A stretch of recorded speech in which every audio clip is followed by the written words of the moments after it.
Hello everyone, the other Mark here. Don't forget we have got our first ever live podcast on the 29th of June at the Ball Inn in Thorpe-Esley, that is in Rotherham. It's free admission and it starts at 4 p.m. Ish. Enjoy the episode.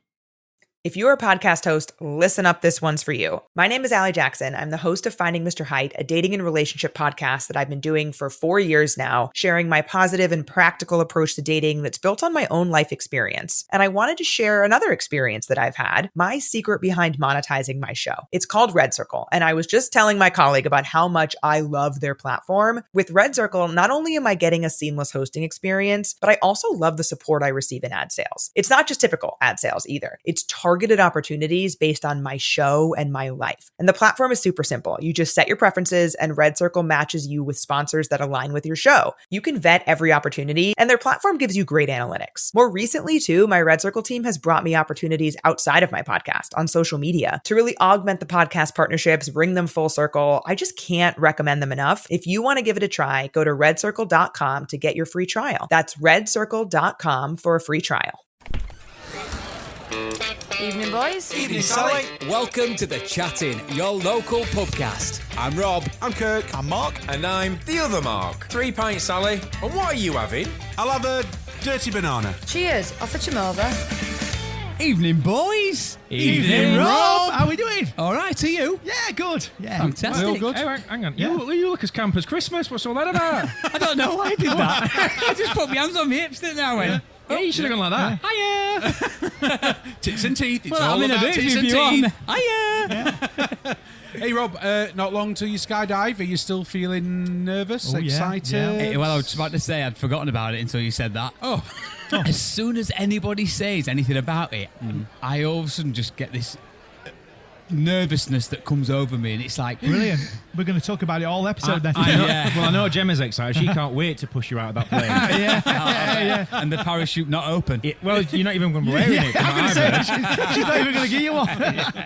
I'm just worried that they're going to make me pack it, because that would not be a good thing. So if you've ever seen me put an awning away, no one wants to see me preparing a parachute. You know, if I were wrapping it, it'd be like pass the parcel. You'd be like, you'd be doing it, and then there'd be another layer. It'd be like a chocolate eclair, then you'd be another layer, then it'd be a wine gum, and you'd be like, where's my parachute? Wine gum. Why a wine gum? I don't know. I prefer a chocolate eclair. Well, you've already had that. Oh, well, true. Too many, you know. So do you have to wait on the actual day then? Do you have to wait and get the nod to go, or do you just go anyway and then hope you can do the job? Because it's very weather dependent, isn't it? Oh, yes. I thought you meant, did they say, yeah, you can go and you have to jump? You go and just hope the weather's good enough to jump. Right. I really do hope that, because I'd be absolutely devastated if I got there. You'd imagine if the weather's really bad that morning, you get up and it's like they're going to be like, don't set off. Well, we daised it the day before. So when Daisy had hers booked, it would day it's before. only suppose the if there's a chance that it's going to be okay, they're going to say, right, come on, let's chance. You've got to take the chance. Well, it's because it was wind that stopped Daisy's more than anything. It was. Oh, I hope it's windy when you do it. Oh, yeah, about to say it won't be windy. Rob will come down. It's what happens if I follow through. Rob will come down and somebody will be asking for his passport. Yeah, welcome to Switzerland. Oh, is that Do they sound like that in Switzerland? That's a good accent, I'm on. Is he from Jamaica? That's my Welsh accent. Anyway, guys, listen. I thought I've got us a bit of a treat for today. Oh yeah. So, a few weeks back, I was on TikTok. Again. Again. And I flicked up and I thought, hold on a minute. I know that person. That's Joe. I've not seen Joe for years. I probably last saw Joe when I've known Joe since I was, I may be right in saying 6 years old. It's definitely very young, and I haven't seen her for many years, more than 10, 15 years, I'd probably say. And I thought, do you know what? I'm going to bring our first female guest on the podcast. Exciting. So, That's brave. here we have Joe, the Yorkshire wife. Hi, Joe. Hiya, you alright? Welcome to the chat-in. Oh, thank you I so think much. you're probably going to have to explain first the Yorkshire Wife. The Yorkshire Wife, yeah, my TikTok name. Yeah, it wasn't on OnlyFans just before anyone. I was but kind of there's like, time- can you but please there's- drop that in? Yeah. There's time yet, Joe. There's time yet. So So, yeah, a few years ago, I started. It gets a bit depressing first. I started getting poorly in 2021, and I had to take time off work. I was a teacher at the time, and then I ended up being diagnosed with multiple sclerosis. And I was trapped at home. It felt like COVID lockdown all over again. And I was a drama and music teacher. I was so used to performing and doing lots of stuff. And I was trapped in my house on my own. And my husband suggested, why don't you try some social media? So I began sharing my health journey on TikTok. Fantastic. And then eventually it turned into the Yorkshire Wife. And I went a bit viral with a song entitled How to Be a Yorkshire Wife. And it's sort of taken off from there. And now I'm trying my hand at being a stand-up musical comedian. Hey, yo. Brilliant. Well, you've answered my first question. How did you know Rob? Yeah. Being a thespian and all that. Yeah. Absolutely. Yeah. Well, he's part of the, his mum's an absolute local legend. Yeah, well, She is. absolutely. In fact, it's funny you should say that, local legend, because I nearly introduced you as a national treasure. Oh, yeah. Don't do that. Don't get me started. And I thought, can I introduce her as a national treasure? Mark, is she a national treasure? Oh, Joe? yeah, she's both. It's forgotten already. Let's give her the title of legend and national treasure. Even though she's female. Yeah, well, yeah, that's not a problem. Yeah, we can give her that You've title. changed your tune now, aren't you? No, well, it's only because she's in Rome. When she's gone out, I'll I'm re-record within it. kicking distance. I'm only joking, Joe. It goes back a few episodes ago where we were talking about people throwing the word around national treasure, legend. Yes. Was there another word, or was it just No, that was it. it No, was just that those one. two. And Mark had a very strong viewpoint about the situation, and it just made me laugh. As soon as I was introducing you, I thought, national treasure.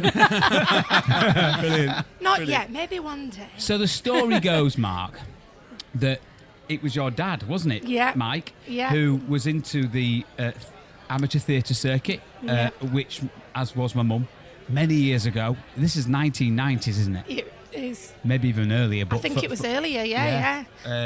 And that's how we originally met. Both being very young kids. We didn't see each other an awful lot, did we? But through We were the years, we both kept at bumping. school, weren't we? Yeah, oh, yeah, of You were the course. year below me. Yes, I forgot about I'm sure that. you used to. Did you hang around with a little lad called Dan? Daniel Daniel. Young. Yeah. Yes. Yeah, we weren't called Dan, we were because- called Daniel. Yeah, Daniel. Yeah. Get it right, Yeah, get get it it right. right. Yeah. Danielle. Probably now. Because it was Rob and Dan, and everyone in you always came as a pair. Yeah. Everywhere. That's right, yeah. Roberta. That were at Wickersley, weren't it? Yeah. Wickersley Com. Yeah. And My- Northfield Lane. Oh, my God. See? Your memory's better than mine. Oh, have you forgotten? Yeah. Yes, he has. He has. So you don't remember what happened that day we played marbles? I was just about to say, oh no, how much have I actually forgot? It's going to be awkward. No, so and then I left Wickersley in year 8 and moved to Kinworth, didn't I? You Because did. that's where I met You went Kirk to a proper school. and replaced Daniel with Kirk. Sorry if you're listening, Where's Daniel. Daniel under patio? No, he's doing very well, I'm sure. And so then, kind of growing up, we didn't see each other an awful lot after that No, point, it was did always we? at the Civic Theatre, wasn't it? Yeah. When there were shows on and everything, Yeah. and it always. But then my last memory that I actually properly remember seeing you was at the Drawbridge pub. Oh, Now, yeah. can you clear this up? Because I can't remember. Who was it that owned the Drawbridge pub? Well, my dad was the manager. That's it.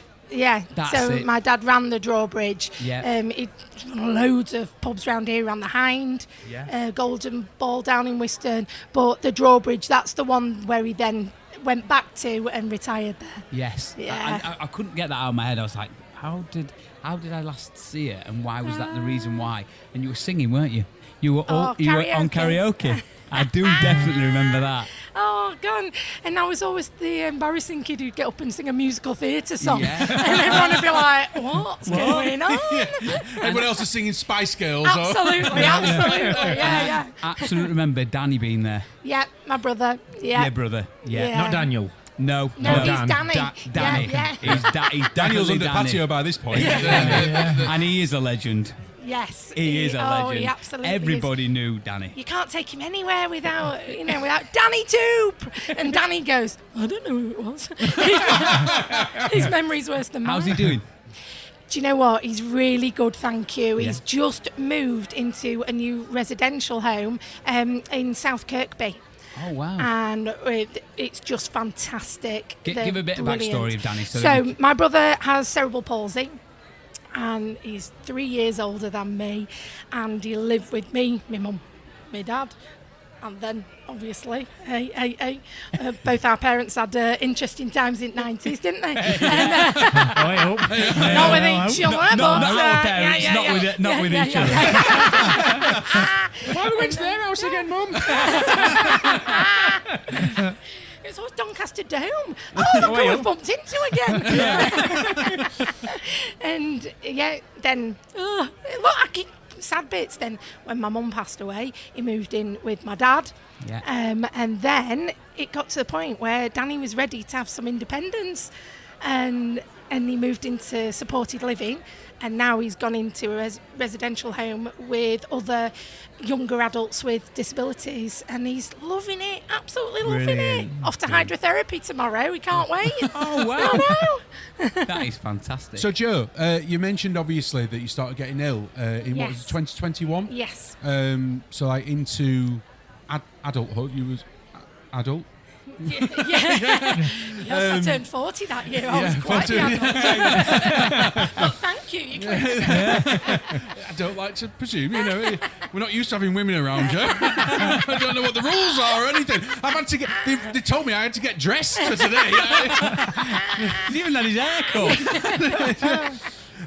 Can I ask you what was that? What was that like for you? Like living a lot of your life, obviously without a disability yourself, and then getting ill into adulthood. Did you find that hard to adapt to and deal with in your head, if you like, and stuff? Did you have to go It's through a journey? actually really strange because I actually first went to the doctors with symptoms of MS when I was 19. Oh, right. Okay. Wow.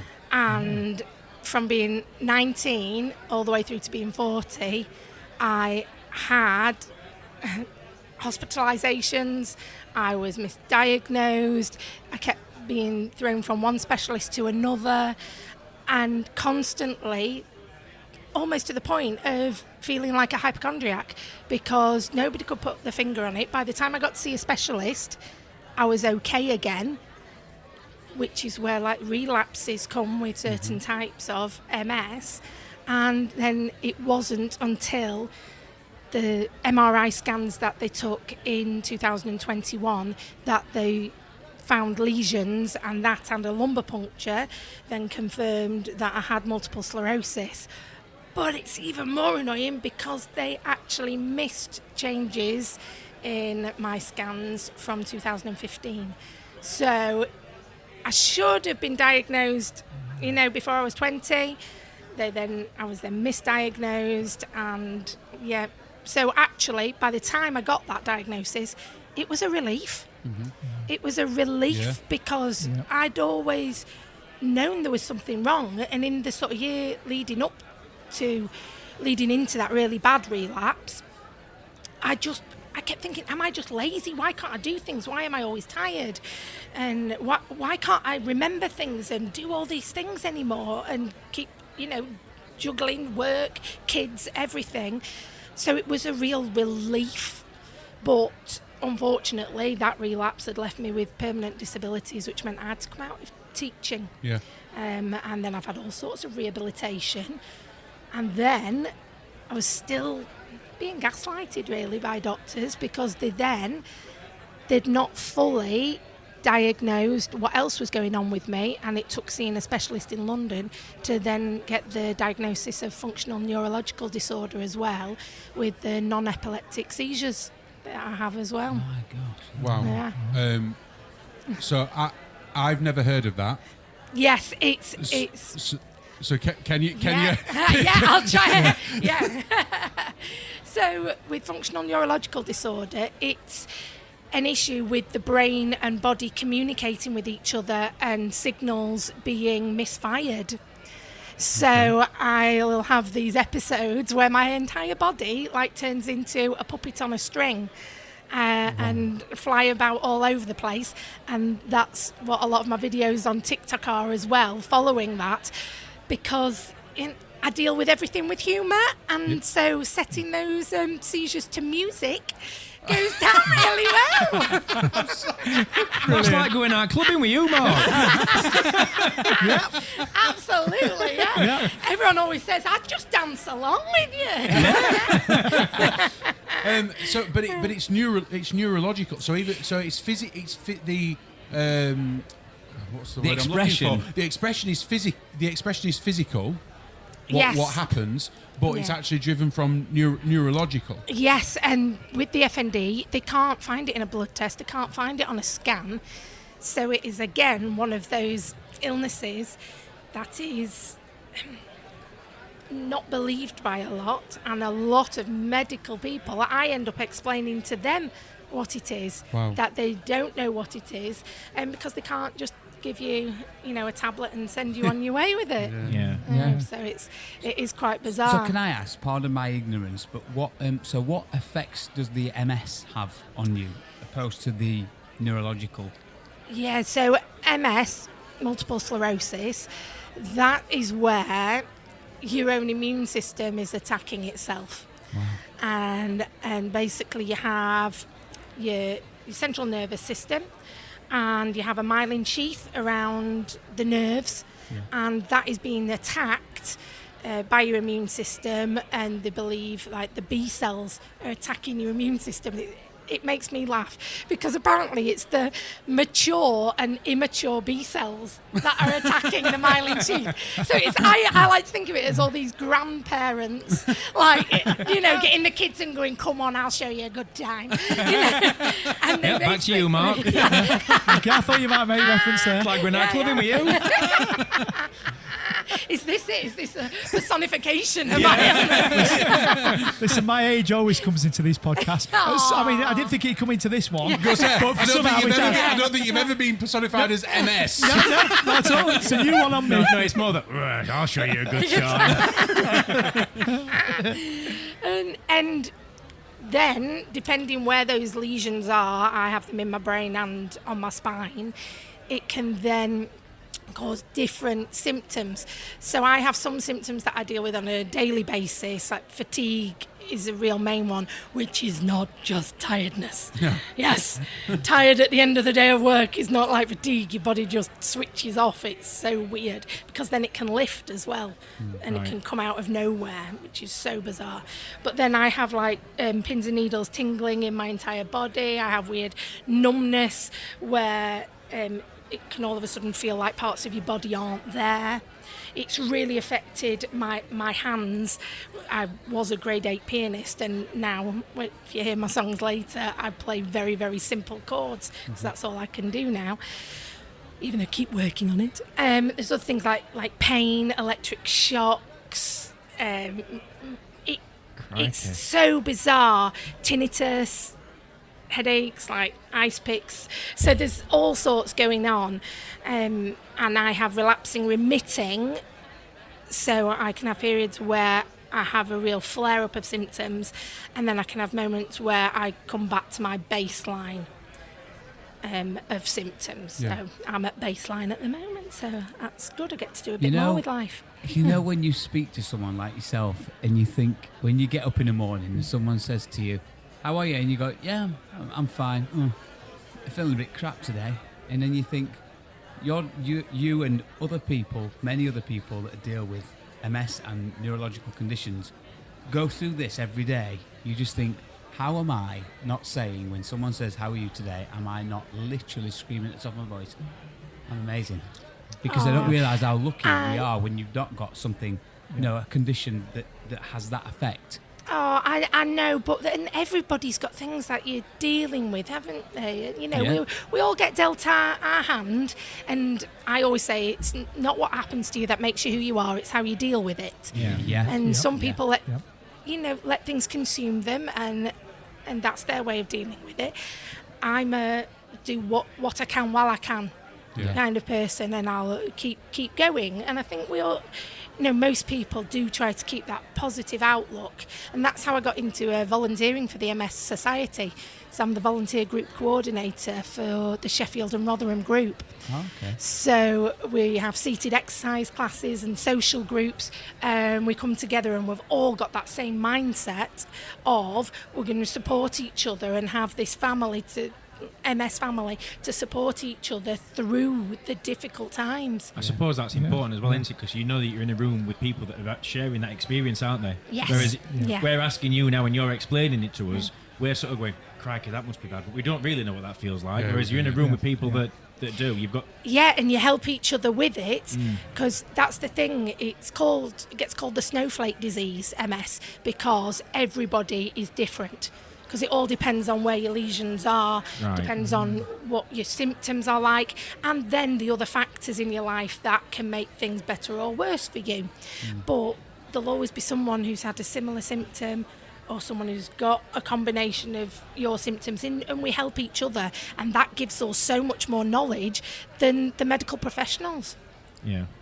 And is the FND diagnosis, is that, and again, sorry to sound so naive, but is that quite a rare thing? I've never heard of it before in my life. So is it a rare thing? Is it classed as rare?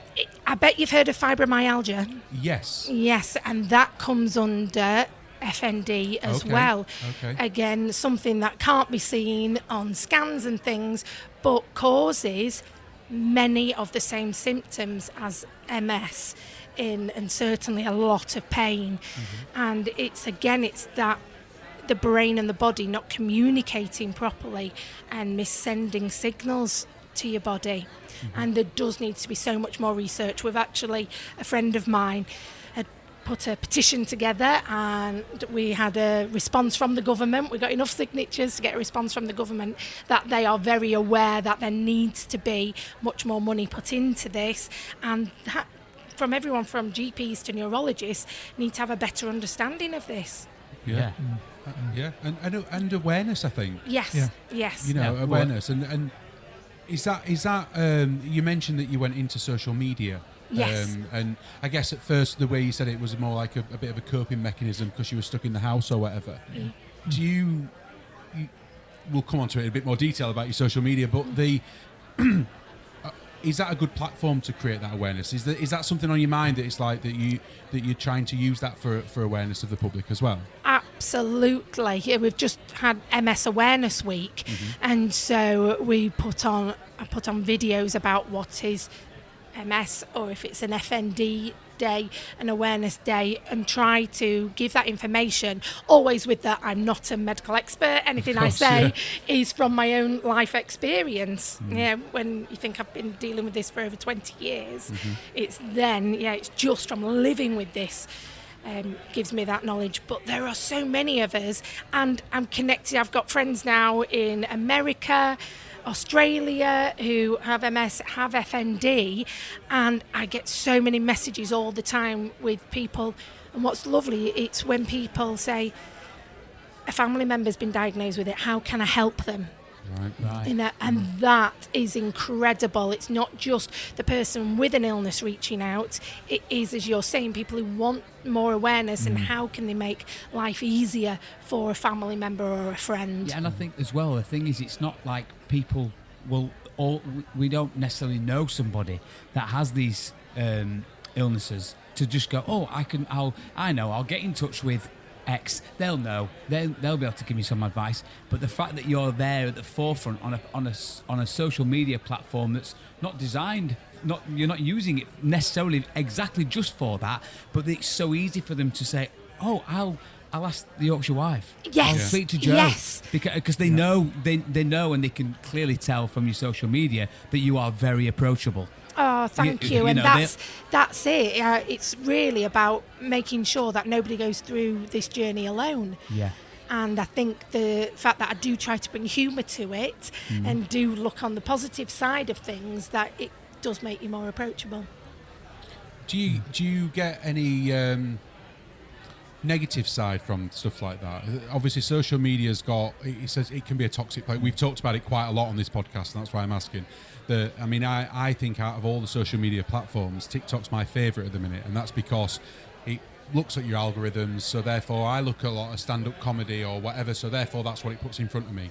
So I find it quite a joyful thing to do. With Rob, it tends to be teenagers and teenage kids that it comes up on his, apparently. It's nothing to do with me. It's nothing to do with me. Disclaimer. Rob's had his DBS check. Sadly, it's been... Anyway. But obviously there is an exit, and you said that you obviously use comedy for them purposes. Do you get any backlash for that, for using the funny side of it? Only very occasionally, and it really is occasionally that somebody will say something like, "Oh, you shouldn't be taking the mickey out of disability," and it's like, but it's my disability, you and own this it. is is my coping mechanism. You don't have to watch it. Yes, you can More importantly, scroll on. on by. Yes. Some people love to be offended on behalf of other Oh, people, don't absolutely, they? absolutely. And the other thing is that people go, "This is so fake." Well, if you saw some of the contortions that my body goes into, I can't do it, if it's not in a seizure and things. But because I have built up quite a following, I don't have to do the sort of backlash anymore. Other people come in and say, if you understood F&D and MS, then you would understand the Yorkshire how Wife Army. Yeah. Oh, I like that. Yeah. I need T-shirts with that. So the social media presence that you've now got obviously stems from somewhere, and we touched on it earlier. But so tell us, first off, before you became a drama teacher, am I right in thinking you'd done some theatre? Absolutely, yes. All the way through school in productions and things. And then I went to drama school.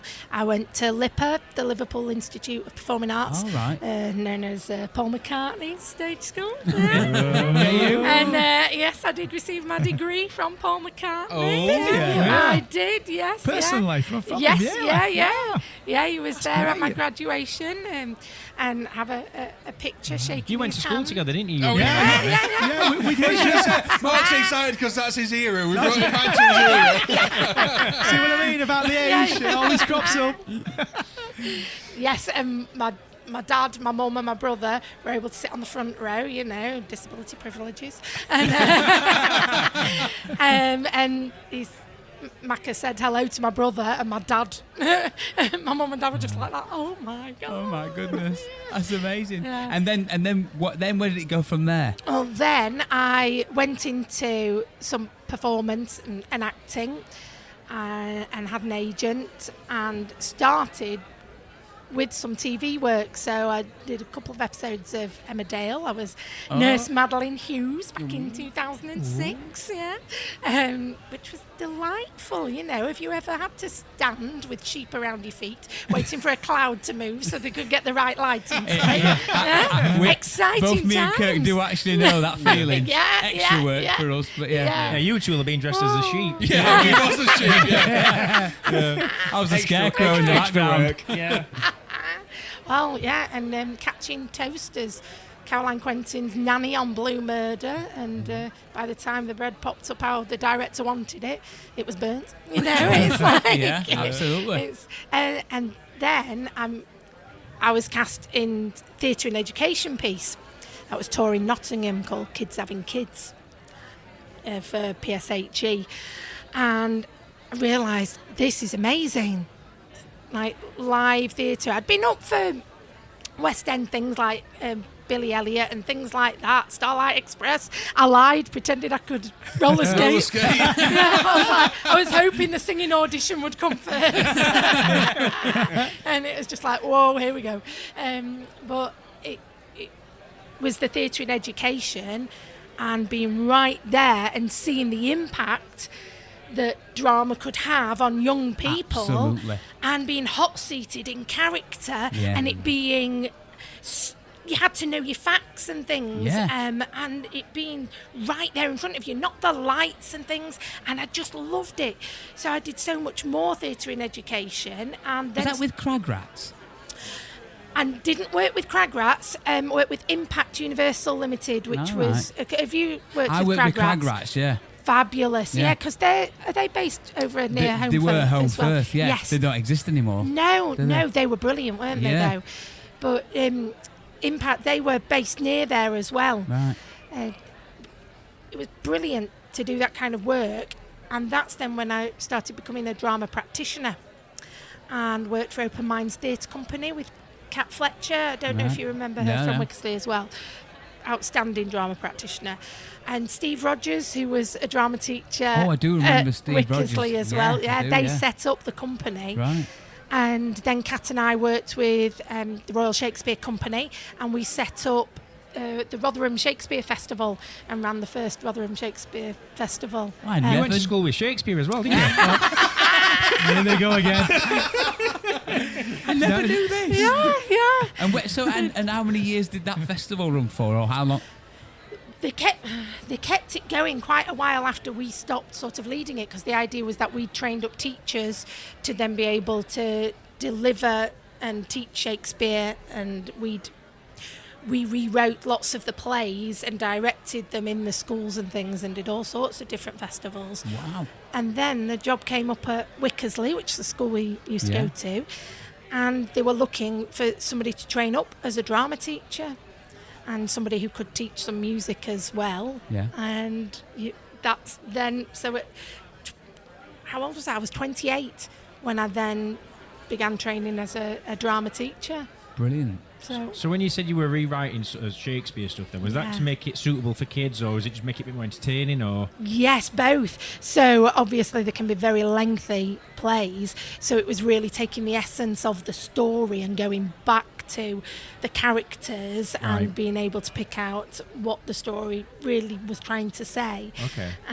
But teaching them how to speak Shakespearean language, but then adding in moments of explanation with it as well, and bringing in lots of modern music into the pieces to help them to understand it as well. Right. And what's your favourite piece of Shakespeare work? The Tempest. Is it? Absolutely. I don't even know what that's about. I'd love to I asked the pretend. question then, like thinking, oh yes, what's your favourite Shakespeare piece? Like the Let's Tempest. go round. Everyone say their favourite Shakespeare. Mine's The Merchant of Venice. Oh, nice. So Yeah, mine's Romeo and Juliet. cop out. The only one I've ever read. And watched it with Leonardo DiCaprio. Did Shakespeare do Mary Poppins? And so, and then now, obviously, we skip a few years on. Absolutely. You've had your diagnosis, things. Yeah. You said earlier that now when you're playing the piano, obviously it's affected the way that you play. So do you have to work around that when it comes to creating the material and the things that you do now? Absolutely. Again, when I was going through the diagnosis and I was at home, my piano was actually in my office at work. I'd just begun as the head of music at Wickersley.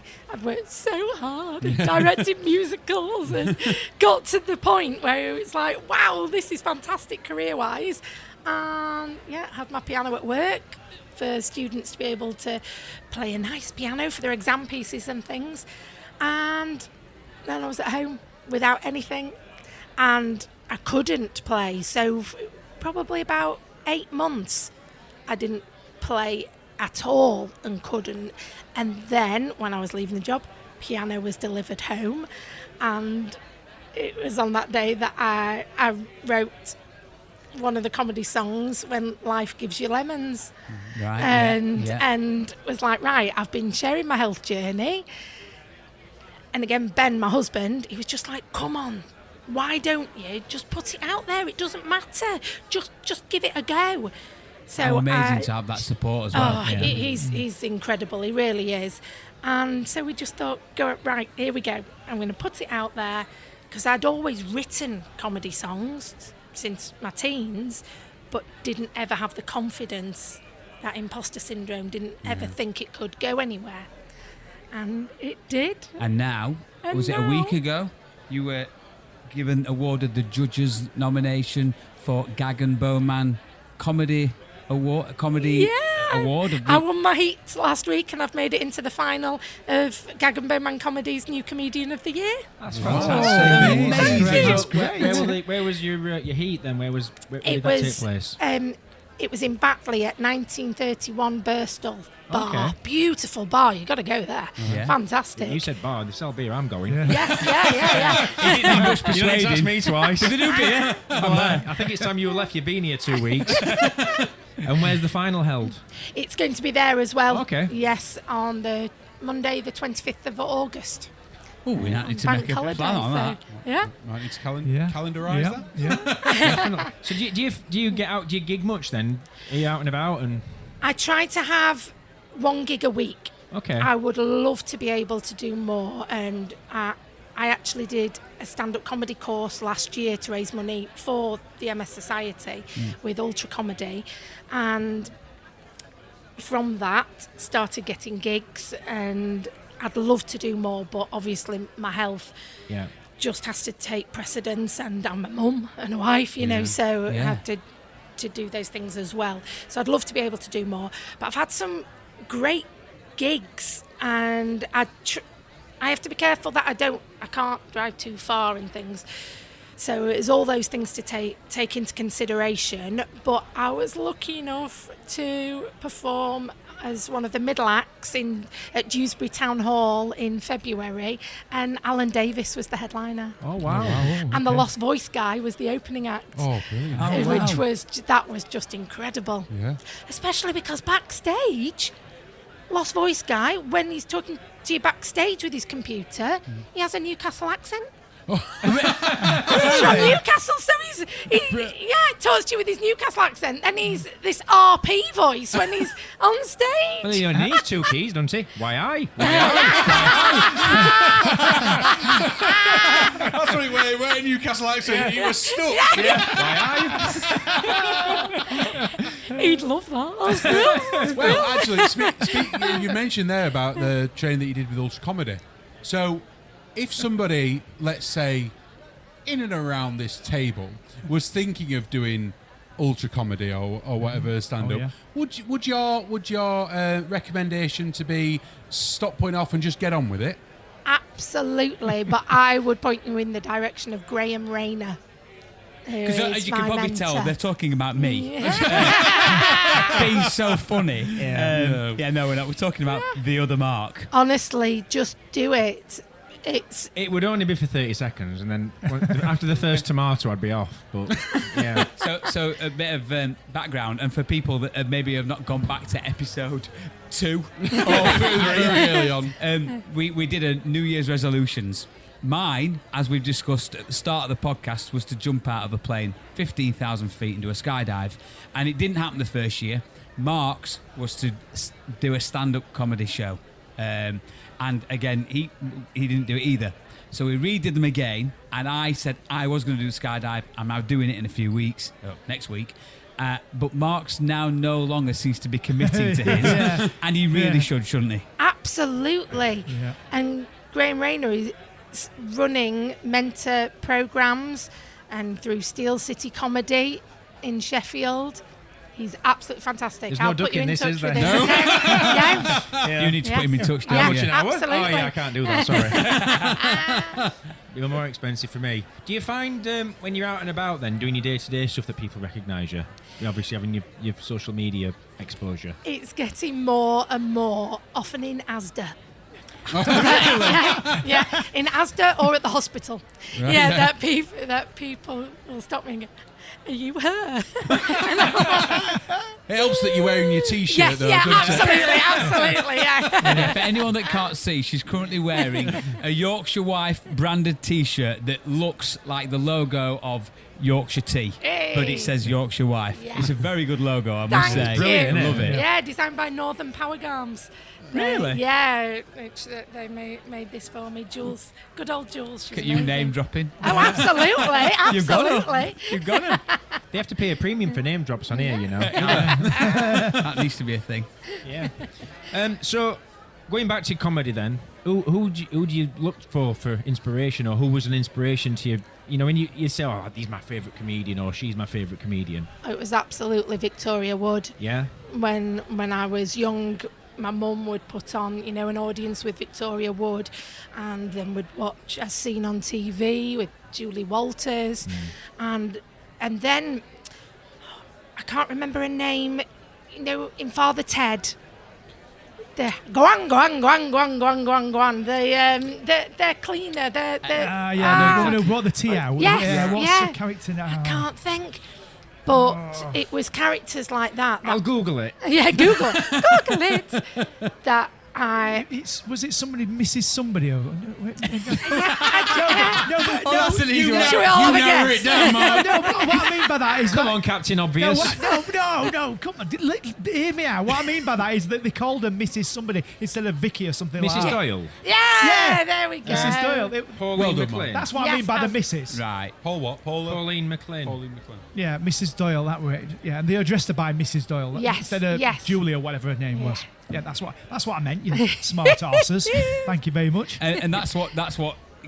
And it was those characters that I always hoped I'd go into, creating those characters on stage. And I always got cast as those sorts of characters. I used to get characters like the girl next door, the old ladies. You know, I was never the Juliet. I was the nurse. You know, and That's like you, Rob. and it's those roles that I absolutely love playing, and I hope to go back into more acting. I am performing with Far Far Away Theatre Company now. Oh, very good. Yeah. Do you know? Sorry, my mind was almost wandering and thinking. You'll know what I'm about. Well, you'll not know what I'm about to say, Kirk. But I can imagine you doing a cracking performance of the cream cracker under the settee. Oh, what? You know it. What a monologue. Yeah. What a marker. Just Absolutely. That can only be like you when you got you down to the last cream cracker and you drop it and you just start crying. Is that it? No. It's a really good monologue. But It's a great monologue. I nailed it. So this far away theatre then. What who are they? What do they do then? It's a local family-run company, Jenna and Matt Dabbs, and they create family. I know Matt Dabbs. Yeah. He used to The be drummer. Yes, Yeah. Oh. Yeah. I haven't seen Matt in years. Oh, Matt. he's absolutely brilliant. And what a drum. He's phenomenal, isn't he? Absolutely phenomenal. Well, his composing is as outstanding. Right. And so he writes all the music for their productions. Jenna has just written a script for The Elves and the Shoemaker.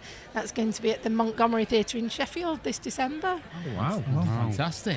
And And they sound like professional bingo players, don't they? That's one of my dad jokes. I like it. You should see. There you go. You've got these little jokes. Mark's got a really and good that's why I'm not doing it. Mark's got a really good Jesus joke. He'll tell you one day. That's the one. Please don't. Sorry, Mark. Go on. No, you go. No, go for it. No, I will. So if there was one thing that you could play in anywhere in the world, what role would it be and where would it be? Oh, wow. What role would I love to play? I wish I could go back into musical theatre. I actually really hope one day that I will actually get together, maybe with Jenna and Matt, they could support it, and finish writing the musical Does My Bum Look Big in This? And star in my own musical. Wow. Did you start writing? I've been writing that since my teens. Really? Yeah, or have... Yes, it's like this idea of women losing weight and this, that and the other, and I know. Women being annoying. What are you looking at me for? Why is Joe looking at me? Don't know if it's about losing weight. I want to be in it. So you've literally been writing that from like teens? Yes, and again, it's that where I have this whole back catalogue of songs, and I'm just starting to feel more confident in actually playing them and having them heard by people. You have to finish this. You have to finish that. absolutely. What's the stopper? What's making you think that you can't finish it, or that you shouldn't finish it, or that you're not just doing it? It just takes time, doesn't it? Okay, yeah. And I'm building the confidence back on stage and seeing what I can do. Yeah. And Jenna and Matt are phenomenal at making sure that there are adjustments in rehearsals for me, adjustments at the theatre for me. They totally understand my conditions, which is unbelievable, because most people, they don't have the time or the energy or even want to help you. So I can't thank them enough. And it's helping build up, and people like Graham Rayner mentoring me in my comedy and really helping support me so I can go and do these 10-minute gigs and build it all back up. This honestly absolutely blew me away. I'm sat here thinking, I know we've not seen each other for many years, but sat here going, wow. How inspiring is it? Yeah, I know. Yeah, absolutely. I'm like, you go, Joe. You go for it. Oh, now you've got Rob's seal of approval. I feel another T-shirt coming on here. And a new mug. We need the fifth chat-in member. Our first member, other than Sally, obviously. Sally's our Bar lady. but I didn't know what to call her. Landlady. Landlady. Yeah. That's the word. So do you have anything else in the pipeline coming up, or? I do actually. We're waiting to hear if we have had funding through the Arts Council, where I'm hoping to be working with the Blue Badge Bunch, with Benny Shakes, a comedian, and he creates pieces of theatre for children in different age groups to help them understand disability. So I'm hoping to come on board with them if we get the funding. Come on, Arts Council, come on. Come on. As kind of an educational specialist, so bringing that side of things in, so from my teaching background, but then obviously the performance background as well, which will be really exciting. And then I've had some auditions this week for a TV programme. Not Are we getting an exclusive? acting. Can you tell I us? can't say anything. Can you know? Oh, you told us off at story. But Jeez. they've approached me.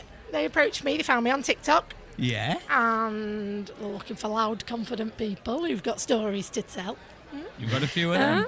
And so I've got through the initial application round, got through the telephone audition, got through the Zoom audition. That was yesterday, so I should find out in the Crikey. next couple of weeks. This is exciting. This is exciting Very stuff. It exciting. should be really cool. I reckon what would be good then, because obviously when you do your announcement and you'll do it on your socials, it'd be great if we could do something. We'll incorporate it into ours, and we'll also Absolutely, spread that'd the be news. marvellous. That'd be fantastic. Yeah, that. absolutely. Whether it be a phone call or a Zoom call or something, just Yeah, say, you yeah. know, Yeah, that'd be brilliant. That. Good luck. And all the Thank best. Yeah, you. absolutely. Yeah. Thank you. A bit of a curveball now. I'm going to change direction because I do You? this thing. I don't believe it, I put a man. handbrake on and I do a handbrake turn because we're talking about obviously aspirations and obviously dreams and whatever. Do you ever have any weird dreams? Oh. Where did you get these things from? It just comes out, doesn't it? Well, it just do you though? I mean, I had just before we do go into this stuff, I had a dream come true. Oh, I did. Oh. You might not know. Go on. Well, we were obviously Oasis, and we're within now a month. Oh. It's next month. next month. Go Is to watch that, is Oasis. that how close it is? Yeah. Have they not cancelled yet? No. Wow. And do you know what? It's like Christmas. It is like Christmas. They've even got their own radio station. Like Christmas or they've started a radio there's station. an Oasis radio station. And it's live now. It's live now. What did they play? Just Oasis? Oasis, yeah. It's Radio X Oasis. It's Surely fantastic. that's a bit yeah, much. it's like proper Christmas. So not only do you get the present, you get the music on radio to go with it. It's fantastic. But they're going to run out of tracks at some point, aren't no, they? they just keep playing them. I mean, it But there's sounds loads. oh, Don't oh. forget, there's loads and loads, and there's all this other stuff that you've not heard, or the B-sides and singles. in the ODR though, isn't it just called Radio X? No, Because they play a lot of Oasis, don't they? not as much as they do on the radio station. The It's actual just- radio station. Oh, what's it called? Radio- X Radio Oasis. Have you already said it? Yeah. Oh, sorry. Radio X. Do you not listen, Oasis. Sorry? Do you not listen? Oh, I didn't even realise I was only going down the mental. like absolute country and absolute naughties and right. absolute. Anyway. How long's this radio station running for Oasis until they've done the gigs? Probably until they break up, yeah. Next week. Next week. Anyway, going back to dreams, I had this I have loads of weird dreams, but I had this weird dream the other day, and I just kept breaking my glasses. Because of the dream. Yeah, just every time I pick up and I just break them, and I'd be like, "What's going off?" Not on purpose, but they just kept breaking. This is in your dream, yeah? Yes. Yeah, just you've gone back into character now. You're not listening anymore. I'm with Mark. I thought you meant you'd had a dream that was so bad that you kept breaking your glasses. Just slapping himself in the face. Like, because you said bad dream. While I was asleep, because you said it I came reached true. over, I got my glasses, I put them on, punched myself in the face, broke them, took them off, fixed them, fell asleep again, put them back on, punched myself in the face again, and broke them again. Although Joey's sat there thinking, yes, that's believable. Yeah. She does that every An night. FND seizure in your sleep, absolutely. Bonkers, do you have any weird dreams? Oh, absolutely. These last few weeks, with my brother moving into a new residential home, I've been having absolutely bizarre dreams, dreaming that, like, he'd spent one night there at the new place, and they brought him home and just went, "Look, he can walk now." And I was like, "What?" and then had a dream that I was being taken to a residential home, and outside everyone was playing table tennis from the wheelchairs and everything. Everyone was playing it, and then the ground floor looked like a typical kind of clinical building, but then the middle floor was a fun fair. And the top floor had a racing car thing. And Ben was just sort of like saying, you'll be fine here. You'll fit right in. It's a mad, aren't they, dreams? Absolutely. Honestly, I had the most relatable dream to this conversation. Children, listen to this. Yes. Yeah, that's a warning. Oh, yeah, no. It's absolutely fine, right? So it was us four, and this was literally 4 days ago, right? So us four were doing our first live event. This is not a cheeky drop about our live event. 29th of June. Yep. What time? 4 o'clock. Ish. And we were. It was like we were at Clifton Park. So it was like there was a big event on like Ratons, and we were basically the compares of the show, but it was also our live event. So we would go on, we were the hosts, we'd say hello to everyone, welcome to the show, we're the chatting, and we're gonna, and we'd talk for a little bit, and then we'd bring on an act. The act would come on, and we'd go backstage. And I remember after the first time we went off, so we'd been on stage, we'd come off, and I was doing pull-ups on the rig on the side of the stage, and Kirk was doing this thing, which you'll know he does. He looks at me with disapproving dad eyes going, "You can't help it, can you? You can't help it, can you?" And I'm going, "What?" And he's going, "The audience can probably see you, Robert. The audience can probably see you." Robert. So I get down like a naughty schoolboy, and then we went on again. We did his other segue, and then we came off, and then you said, "I've had an idea." Oh dear. What? Let's go back to mine and have some drinks. And I was like, "Yeah, Mark, when are we next on?" You said, "Trust me." Right? And that's the last thing you want to be off doing. we did. We came to your house here. We walked in. Hella was on the back garden singing karaoke. And you said, "Ellen, you need to turn that down because we're trying to hear when we're ready to go back on at Clifton Park." So Ellen had to turn music down. And then we realised we weren't going to be back in time for a segue, and we wanted to plug the live event. So you had another idea that we came into the pub and recorded our final segue to tell everybody to come and watch our live event. Then you drove down and left us here and gave it to them to play over the speakers at the end of the event. Crikey. Honestly, it's so vivid, and it's only so vivid because it was so relevant to us. Well, go on.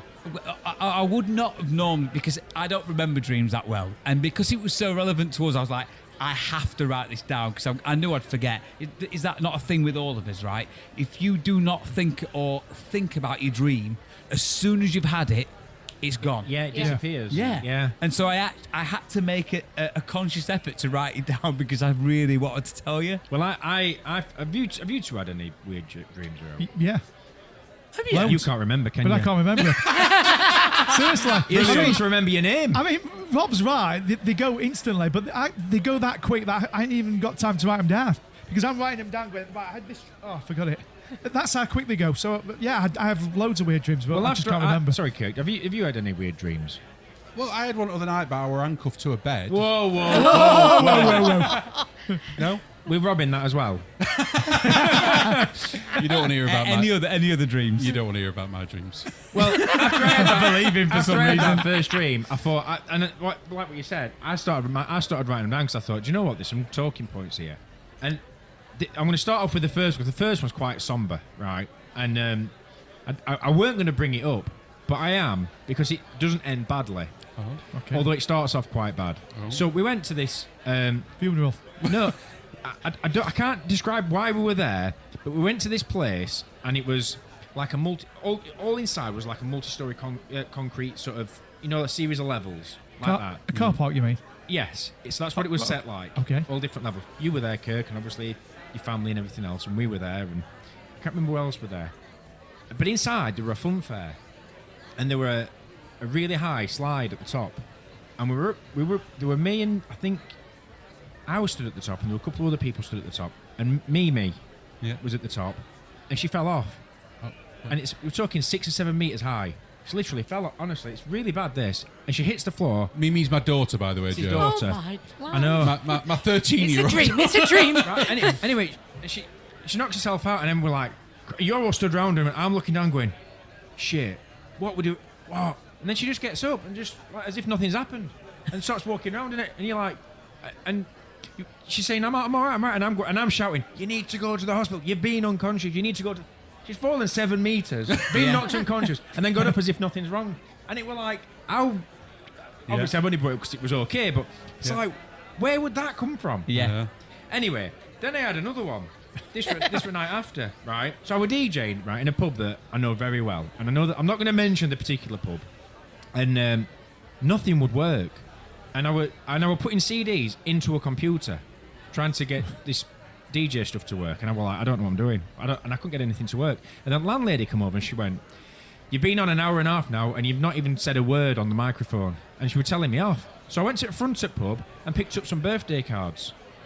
So we're going to read off some announcements as to what price the beer was.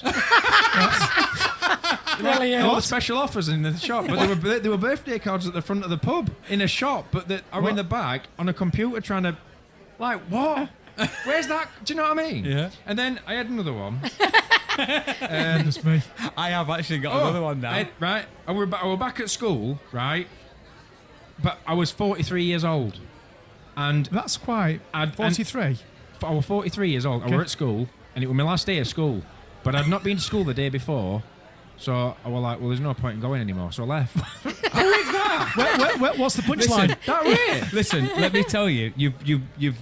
I can't believe this, that you had a dream that involved Kirk's daughter when I had a dream the other day that involved Noah. And That's it my didn't, son. That's his son. It didn't start with that. It started. We're not trying to kill off his family, by the way. Can I just ask a question? Am I in anybody? Yeah. Am I in any of your dreams, or Yeah. am I nobody Hold to you? on, you were in the one with all 4 of us, but then you're in the next one. Oh, it was the great. other Mark that wasn't in this one. Great, I'll listen. Us 3 were in a casino. Right. Oh. So Kirk and Mark and me were in a casino, and I found £3 in the bottom of a slot machine. Yeah. So I took it and I put it in, and I won. It flashed up on the screen. You know, like your winnings, and you're thinking you're going through bonus and you're skipping and you're doing all this. I won 11 grand, and I went up to the cashier thing because I had to get a ticket, and she said, "Yeah, 150 quid," and I was like, "No, it said 11 grand." She was like, "No, it's 150." I said, "I'm telling you, it was 11 grand." And we were having this argument, and I said, and she went, "Come here, and I'll show you." We walked through this marquee over in your living room, Kirk, and in your living room was a sofa so big that it went wall to wall on every side. There was no floor. It was just settee apart from... Just settee. Right? And there was... DFS are missing out on a trick here. I don't know where Mark went, but he didn't follow us back because it was just me, you and Daisy on the settee. Right. And next minute you fell asleep, and I said, "Look at this." He complains that I never come round and see you Because he never does. And right, and then and I said, "He's fallen asleep." Look, next minute Noah walks in and says, "Hey, I've been doing some press ups." I said, "Come on, then show me your press ups." He did his press up and said, "Nah, they're not press ups. I'll show you a press up. Uncle Rob will show you a press up." And then next minute, Rob McVie were there. Wow, that's Now- a blast from the past. Yeah. I mean, for everyone that's listening. The singer guy. Yeah. Yeah. You know. Yeah. For anyone that doesn't know, it doesn't matter. You were on that TV programme ages ago. Yeah. weren't you? Joseph's thing. Yeah. What would it call? Any Dream Any Will Dream Do. Will Dream will do. And that were it. I woke up. But how random that you'd had a dream about his daughter and I had a dream about your son. Yeah. Weird. And the fact that crazy. Then I had another dream. Right? Was Mark in it? No. Yeah, why it? Why You know, not in any of your dreams? we have AXA health insurance as part of his package at work, and I had a dream that they took it off us.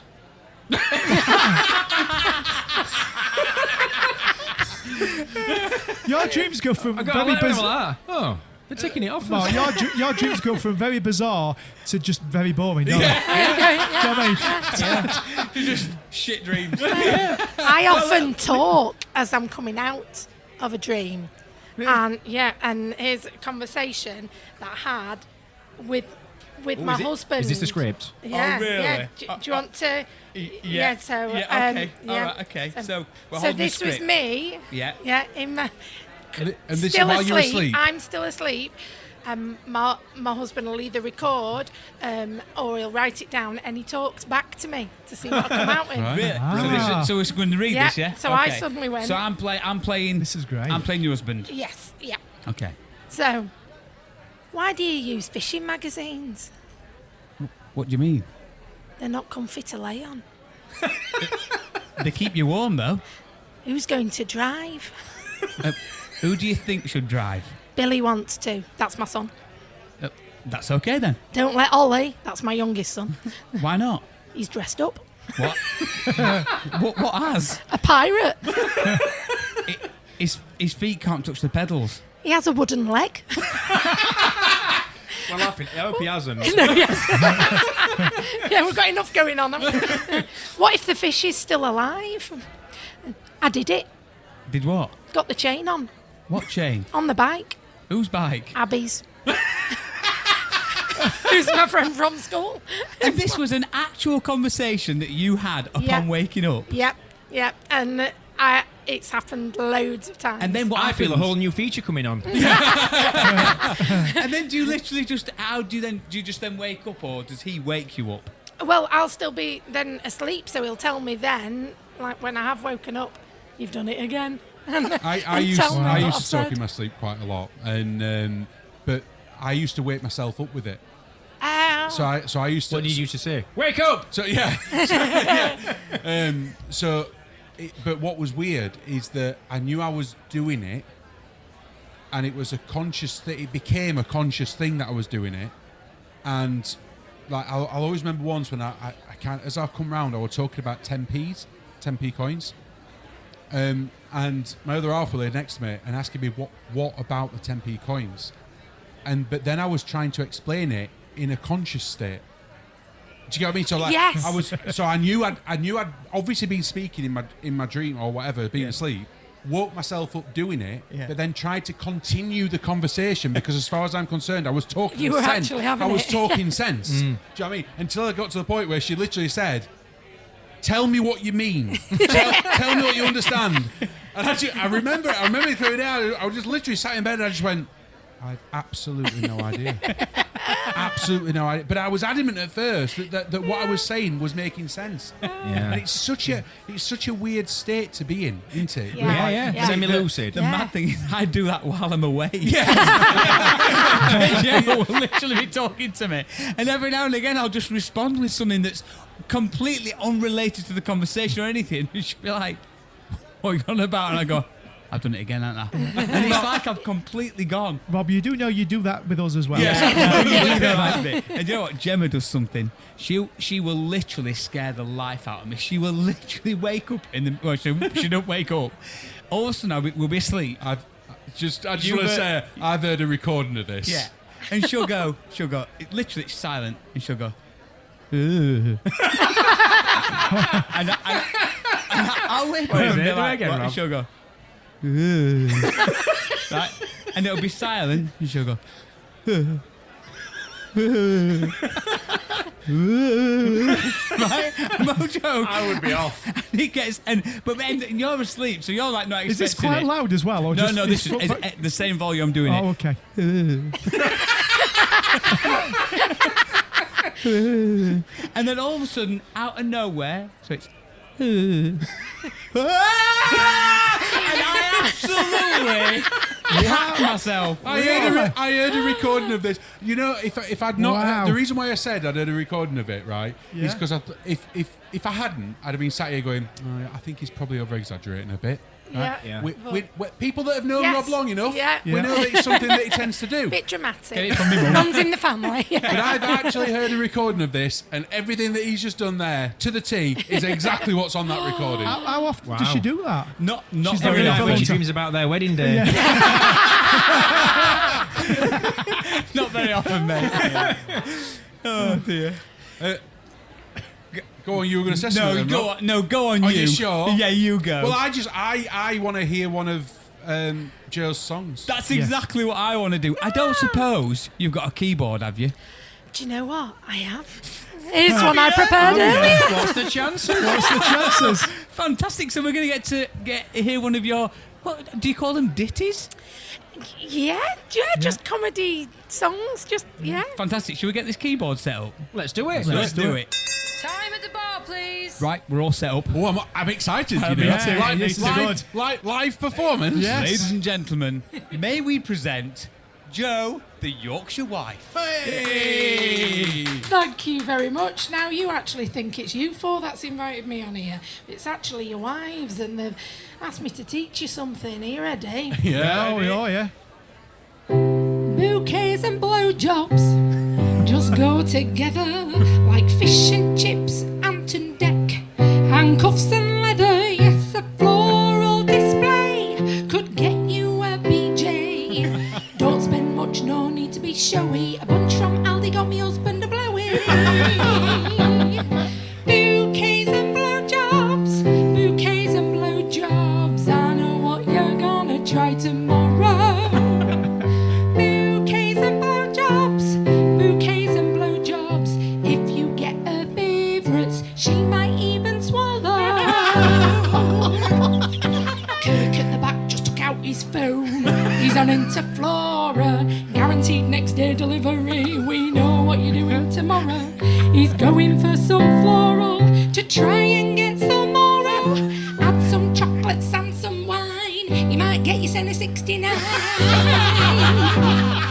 Bouquets and blowjobs, bouquets and blowjobs. Get romantic, scatter petals all around the place. Bouquets and blowjobs, bouquets and blowjobs. Imagine the look on her face. Then you get to give her a pearl necklace. But if it doesn't work, don't blame my songs on me. I'm only going from experience, and I was happy with that bunch from Aldi. Absolutely brilliant. Absolutely brilliant. Yes, Another one. All right, give us a cheer if you're over 40. Yay! Is it normal to feel naughty in your 40s? In my 30s, I didn't feel this way. Now I'm feeling appealing, wanna stare at the ceiling. Can this finally be the decade? My husband can't believe his luck, 'cause I'm always wanting to find some alone time. He wonders what'll happen next, 'cause I'm always desperate for celebrating our nuptials. Is it normal to feel naughty in your 40? Can you relate to this feeling at all? Quickly lock all the doors and get me on all fours. It's time to shake down these walls. My husband's saving money in the bank, 'cause he no longer has to wine me and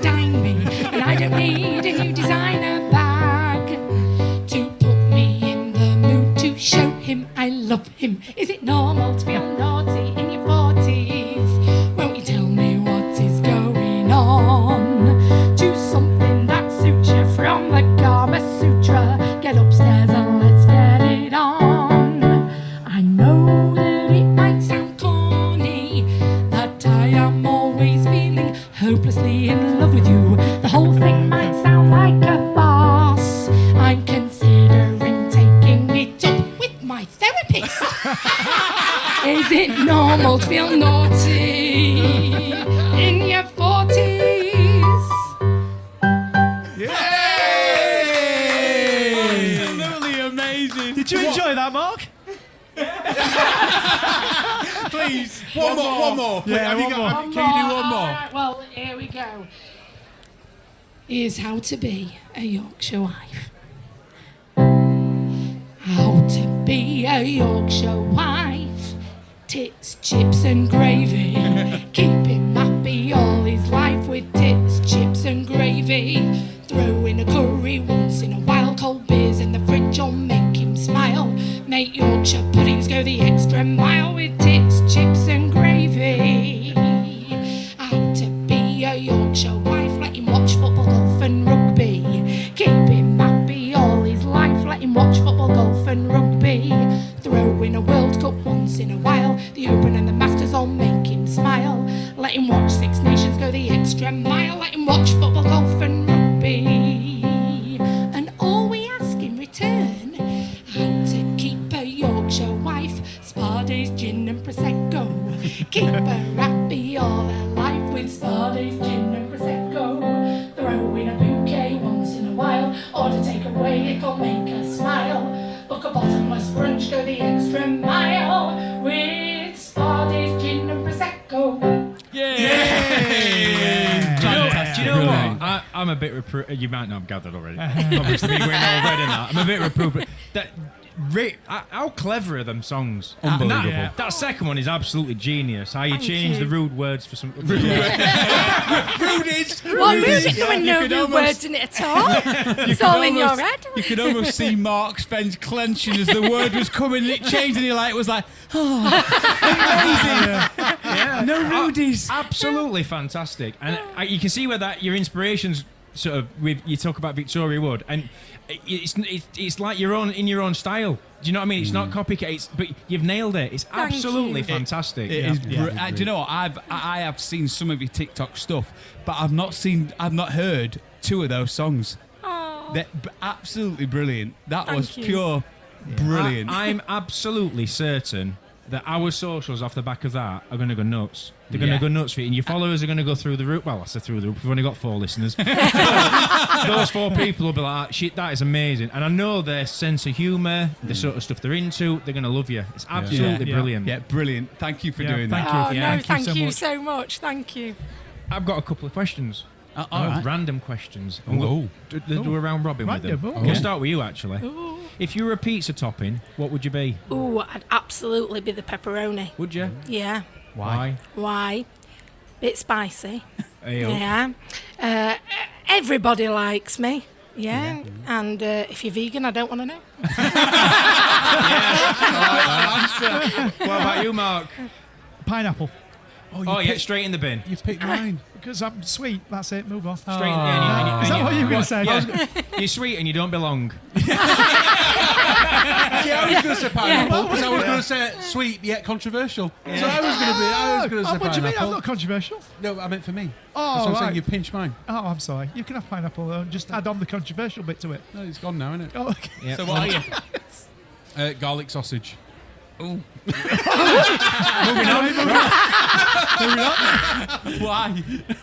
Moving on. You just took Rob's. I'm a mushroom because I'm a fun guy. Yeah, and he's taken mine. I was going to say mushroom. Was you? Mine would have to be jalapenos, I think. Why? Hot and Because spicy. I always jump in. That's not the jalapenos. Don't jump in, do they? I'm that thing where you go, oh yeah, and then it's a bad idea.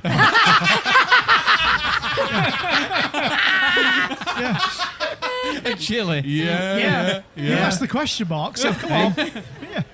Yeah, I've got another question. Go on, yeah. We'll go the other way, Rob. Okay. What came first, the chicken or the egg? Oh. The egg. Why? Because without the egg, you don't have the chicken. Yeah, I guess that's the point, isn't it? Yeah. Kirk? Without the so what did you say? The egg. The egg. The egg, because without the egg you don't have the chicken. Yeah. What laid the egg? Chicken. My answer. Why? He's just rolled reversing it. Without the chicken you don't have the egg. Mark. Well, we'll have run out of choices. I can't say egg, I can't say chicken. I'll say a dinosaur. Yes, you were there. Yeah, you go. That's What my came answer. first, the pterodactyl? Over to you, Mark. Joe. Oh, Joe, Joe. yeah. Oh, I'm sorry. Yeah, it's Told forgotten you- the woman in the told you were room. missing- hasn't it? I thought Joe had gone home. Yeah. You don't do yourself any favours, you mate. Yeah. No, not at all. I'm sorry. Go on, Joe. No, I reckon the egg as well, because I think whatever laid it was just about to be a chicken. You know, like in evolution. Yeah. Oh, yeah. And Yes. then, That's the answer. Yeah. That's the answer. There we go. Is it? In my opinion, yeah. oh, right. That's exactly what I I was like, oh my God. I've found the answer to life itself. You do not. I am God. And that is the right answer. He talks with that accent. I will change the subject a little bit then. I won't ask another question. But you know you're getting old when the ice cream van starts playing music from your childhood. And it's before your time. It's after your time, Mark, should I say, not before. The ice cream van that comes round here, guess what it plays? Pop Black. Nope. Pop Black. Blue. Yeah. Eiffel 65. No. It plays the theme tune from A-Team. Honestly, I went running out expecting B.A. Baracus, and he's there with a 99. But with an ice cream, like, you know that really crap speaker thing that they've got Yeah. that's Yeah. really annoying? Like a megaphone. It isn't plays A-Team theme tune. And I'm like, that's when you're old. Because when I was a kid, they were playing like a symphony from 17th century or whatever. Right. And now they're playing like A-Team. It were a long time ago, 18 now, you know. I know. It were. It were. Can't go back. Speaking of 18, shall we spin the wheel? Another seamless link, Rob.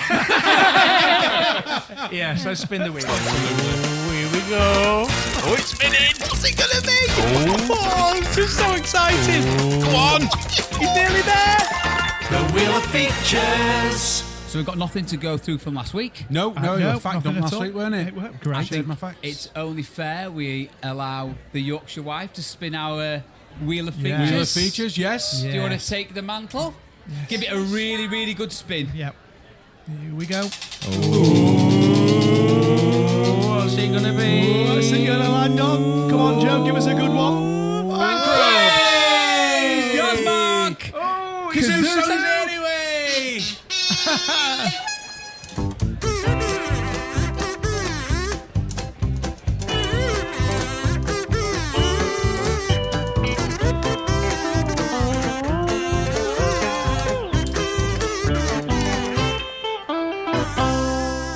I'll do it like Kate does it. So, here's nothing to go from last week, and this is the time for Do the Kazoo song.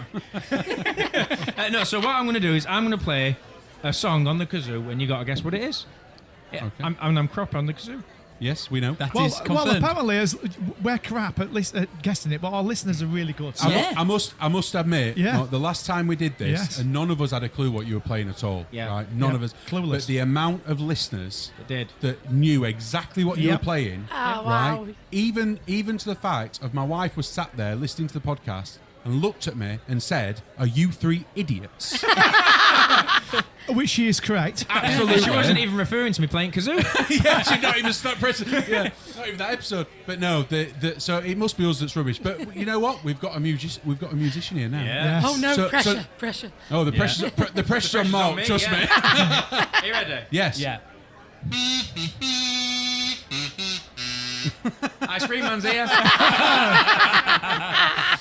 Hey, God. Tell you Jesus, Stuart, Mark. Yeah, I thought Kirk could just finish running Okay, downhill. I'm going to go in the middle with this one because I don't know how I can't remember how it starts. So, hang on a minute. Oh, goodness. Every time.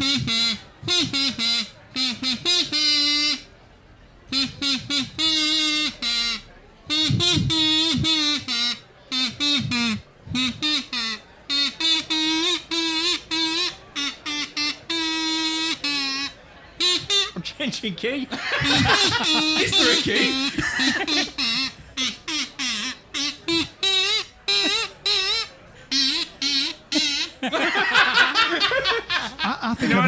think I know it. Oh dear, dear.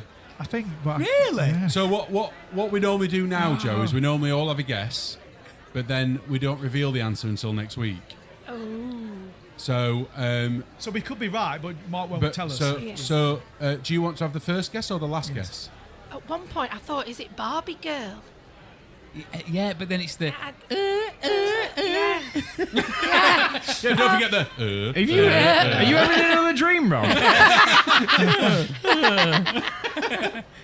I'm going to hold my hands up and say I haven't got a bloody clue. I haven't. Have you not? I really don't. You said you thought you knew. Yeah, I do, but I don't. I can't think He's of it. forgot. He's forgot. Is that it? Shall I do another one as well? What? Two? Two. Okay. No, that's just. But you're right. They'll all be saying, "Are you three idiots or what?" And maybe they will. Yeah, well, we are, because if that's obvious, then I don't know what is. And on that note, No, wait. I've just thought of something. What? You auditioned for Britain's Got Talent, didn't you? I did, yes. have we got right to the end of the episode and not spoken about Literally, this? I completely forgot about it. And just as you said that, I went, Britain's Got Talent. What happened? I think it's because I wasn't allowed to talk about it for so long that it's like one of those things that then like comes up in conversation. A couple of years ago, once I'd started putting songs on TikTok and been on the radio and things, I got a call from the casting crew at BGT asking if I'd be interested in being put forwards to audition. And like I've kept saying, I've just been in this, do you know what? You've got to just say yes to things, haven't you? Absolutely. And give life a go. Why not? Yeah. There's nothing to stop me. So it went through the process 2 years ago, but then they decided at the last minute to move me to last year's, so to season 17 last year. And it was incredible. I had to go down to London and had an initial audition in front of the executive producers and invited audience in the Hen and Chickens bar, and it was a really sort of tiny little venue, and there were just a few of us there, and that was like a preliminary audition. Then we got to find out if we'd made it to audition in front of the judges. And I did. I got invited down to London and got to perform at the London Palladium in front of 2,000 people and in front of the judges. And they'd actually asked me to write a song about Simon Cowell. They'd heard one of my songs, The Ballad of Paul Hollywood, and they asked me to rewrite it, or if it's all about, would you want to do this, or do you want to rewrite it? And so it became The Ballad of Simon Cowell. And I got 4 yeses. Wow. Yeah. Simon Cowell came on stage and gave me a hug, which was it was just so bizarre. I got to meet Ant and Dec and got a hug from them as well. But I didn't make the semi-finals and it didn't make the TV edit. Oh. So I was absolutely gutted. You didn't find out if you were going to be in any of the episodes until the Friday, and then they email you, message you and say, you're going to be on tomorrow's episode. And each week went by and by, and I still wasn't able to talk about it. And so it didn't make the TV edit, which was such a shame because I wanted my children to see. It was just Ben and I down in London, and I wanted them to see what Mum had been able to do. Well, listen, their loss. Because if it weren't for that, we might not have got you on here tonight. Definitely. So anyway, before we go, I've just got a quick question for you. So can you audition again for Britain's Got Talent? He's forgot what name it's called. X Factor. Opportunity knocks. Because there were a guy that used to audition every year, weren't there? I mean, I think this guy's dead. Weren't they a guy that He's dead now, but he used to audition every year, and he did it for about 10 years. Freddie Mercury. No. Do you know what I'm talking about? It's Yes, David yeah, or somebody. people do go back. There was the So can lady you- with the dogs, wasn't there, who said I didn't make the final. Yeah, so can you do So that? I wanted to. I suppose I could do. I mean, are you allowed to? Because it I don't sounds know. quite complicated. Because it I sounds don't like you know, have to have but an audition they- to have an audition. Yeah, they have different because they're very open about it. That as well as you applying yourself, Yeah. they have their casting crew that actually headhunts people. And look for different people, comedians, magicians, Yeah, singers, yeah. dancers. So it was obviously really nice to be headhunted like that. It is. Well. So I really don't know. Well, I hope you apply again. I hope you get on. Oh, Yes. thank you. And best of luck for this competition that you're in. So Thank best of luck you. with that. Yes, yes, I'll keep I you think updated. it's fair to say, Joe, from what I've seen, the sky's the limit. Yeah. And it's honestly, it's been an absolute pleasure, hasn't it? It To has. have you on Absolutely. today. Absolute and, pleasure. And hopefully, if we keep the door unlocked and open, you'll come by again another day. Absolutely. Fantastic. Thank you so much for having Amazing. me on. Rob, great shout. Yeah. And on absolutely. that note, Yeah, I'm going to On that go note. order a bouquet of flowers. see you next week, guys. See you later. Bye. Thank you for your continued support with our independent podcast. Did you know that you can interact with us and other listeners on Facebook, on the Chat in Tap Room Facebook group? You can also get in touch via email, innthechat@gmail.com, and of course on any of our socials. Thank you, and we'll see you next week.